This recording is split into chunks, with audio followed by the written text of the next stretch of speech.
about the 12 laws of karma. So what exactly is karma? Karma actually means action. We often think of karma as what goes around comes around, but the reality of karma is much bigger or perhaps more expansive than just being punished for your bad deeds or bad behaviour. Positive karma, yes, actually exists just as much as negative karma. When most people talk about karma, they're likely referring to the great law of cause and effect. According to this law, whatever grains of thought or energy you put out, you must surely get back, good or bad, into the universe. Yes, good or bad actions with our mind, speech and body, bring about effects.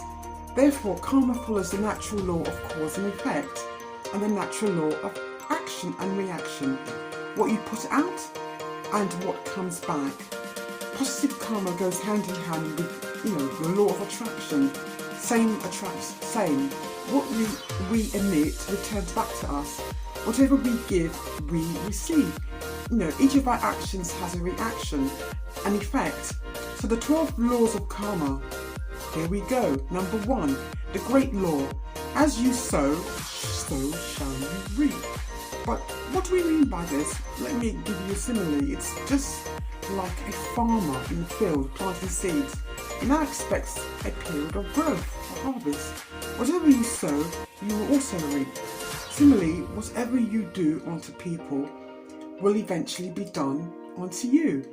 When you choose to treat people right, you will discover that they will often reciprocate and, behave more positively towards you. How does good things return back to you? It can be in the form of love, money or happiness. Remember that your actions can come back to you anytime, so always, thrive towards positive behaviours. So remember, your words, actions or thoughts eventually yield their harvest. And that's it. Think before you speak and always do good behaviour. You should therefore be good, kind and courteous to people around you. But at the same time, don't let anybody take advantage of you. In fact, keep away from those types of people.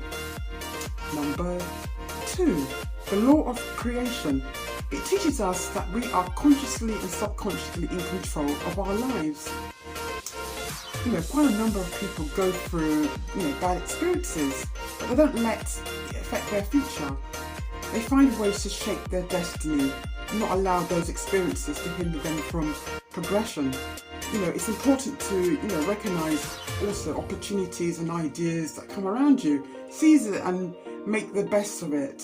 Make the best of them. Work towards your goals and, don't just talk about it. Surround yourself with things or people that propel you to success. Number 3, the law of humility. What is humility? It's the act of being modest, politely submissive. It is the opposite of aggression, arrogance, pride and vanity. We must look, inwards and around us and accept what are the problems, before we can change things. For example, firstly acknowledge what's holding you back and deal with it. One must establish, if there are any hindrances that are blocking you from doing what you, want to do. Perhaps lack of confidence, skills, ability. You need to acknowledge, maybe an enemy or a negative character traits around you. What can you do to get rid of these energies? You can get them out of your life. Push them aside, or you can override them or concentrate on things that will help you. Help you to be successful. Yes, you will find the strength to make necessary changes. Most people do. Remember, number 4, the law of growth. To manifest growth of your vision and dreams, you must remember that your inner life controls everything you can see and not see, the outer world. Your thoughts eventually become what you act upon, and your actions has positive or negative links to the outer environment. Remember that harbouring negative thoughts will create a negative environment. Whilst positive thinking, is the only thing that's going to build you, a positive platform. So keep on improving and restructuring your reality by improving your thoughts and choices. And you will grow to achieve all that you dream of. Remember that time is of essence. Use your time well.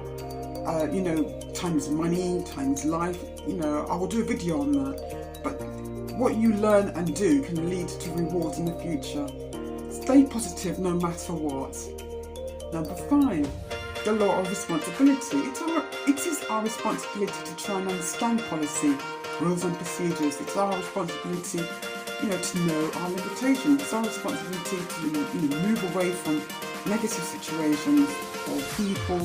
Our present and future vision or reality is a continuous reflection of our state of mind.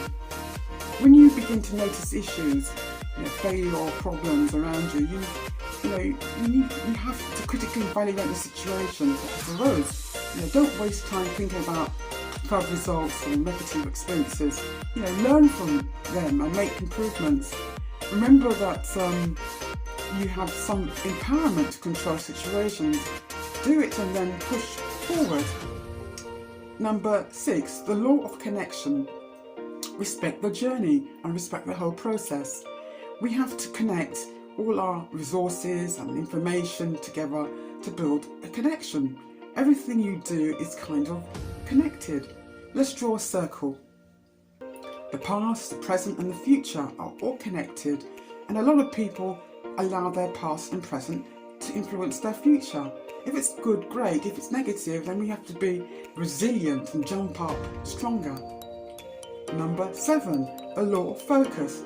It is vital that you concentrate, on things that is the main focus in helping you to achieve your future goals. Don't deviate elsewhere. The law of focus helps you place your attention on the main objectives that will help you in the long run. Focus on one aspect of your business at a time. It's good to concentrate on the main topic and delve deeper into subtopics. Use a diary or a planner to help you achieve your focus.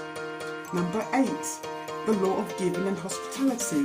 You should learn, to be helpful and accommodating to people, whether you know them well or not. Some people like to do business, have a bit of charity or caring on the side. It could be, giving knowledge, training, food or something to help the community or the environment. Be always ready to give and help the growth and improvement of others. Perhaps helping family or friends or perhaps employees of certain charities. Number 9, the law of presence.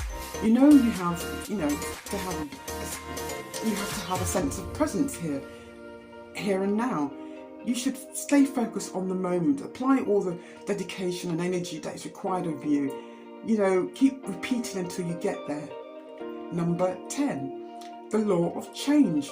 A bit of change management here. Any problems, then question why these things are happening. What is blocking you from progression? You have to sit and work things out. What's blocking you? Is it lack of resources? Lack of application? Is it time management? Perhaps is it people not listening, understanding you? Maybe you can empower yourself by finding an assortment of ways to improve from difficulties. Cultivate good new habits for 28 days, and it should be easier to continue afterwards. Number 11, the law of patience and reward.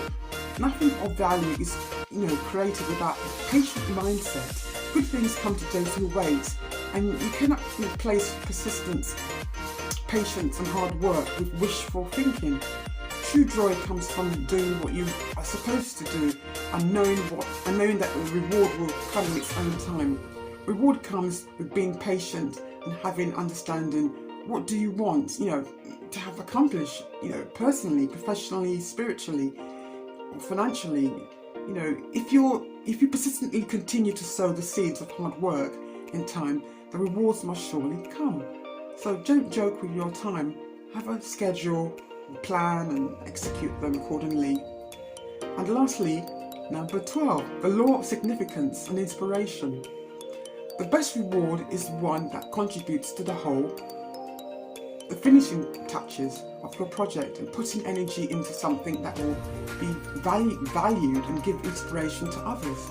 Of course, it is true that you will eventually reap what you sow, but at the same time, our decisions and behaviours eventually become contributions to the community or society at large.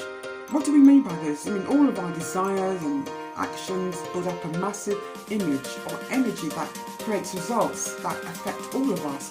This energy is eventually transmitted into the community and society at large, and sometimes the world.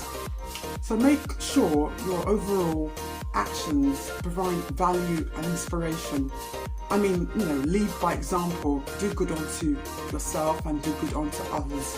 Some people go the extra mile in helping society, like a lot of celebrities, they like to give, Microsoft likes to give, banks like to give to charities, the Body Shop likes to give. Whenever you make creative, loving, caring contributions to community around you, your act encourages similar positive behaviours. So overall, the 12 laws have been broken down from what we do from start to finish. I dearly hope you have been inspired by these 12 laws and find ways to implement them into your life. I thank you for watching me. Take it easy, and we'll see you again.